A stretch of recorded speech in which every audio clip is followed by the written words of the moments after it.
Je voulais faire une histoire pour mettre en scène des oiseaux. Parce que je me rendais compte qu'en discutant avec le public, lorsque je mettais un oiseau, une buse, une chouette dans les albums précédents, il y avait toujours un intérêt.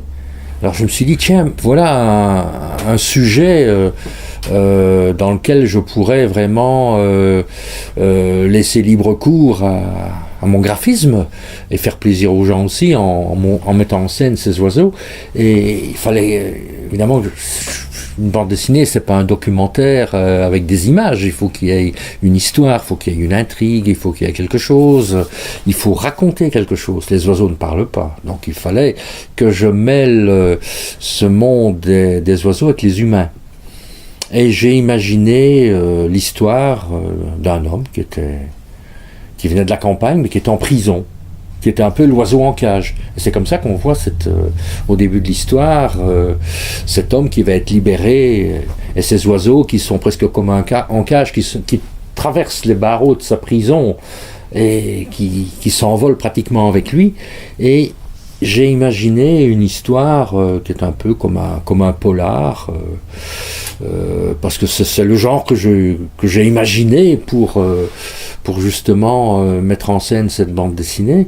Donc il y a cette intrigue, je vais pas vous la raconter, là je crois qu'il faut aller la voir dans l'album, mais j'ai pu vraiment mettre en scène les oiseaux et raconter un peu tel oiseau à tel moment fait ceci, fait cela, comment on reconnaît un tel.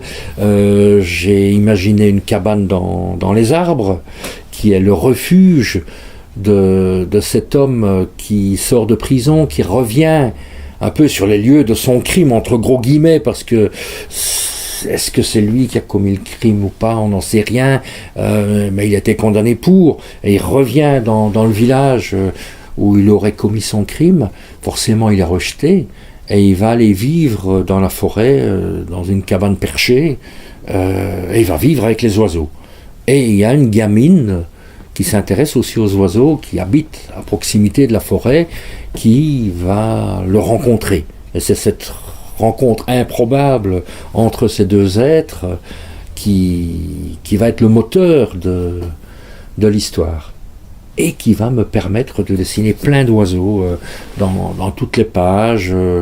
Et donc c'est un peu comme cela que je travaille dans tous mes albums, c'est de mettre en scène certains sujets, certaines choses, pour faire découvrir au lecteur ce monde des oiseaux, et en même temps raconter une histoire qui est universelle, qui s'adresse à des gens qui ne s'intéressent pas aux oiseaux.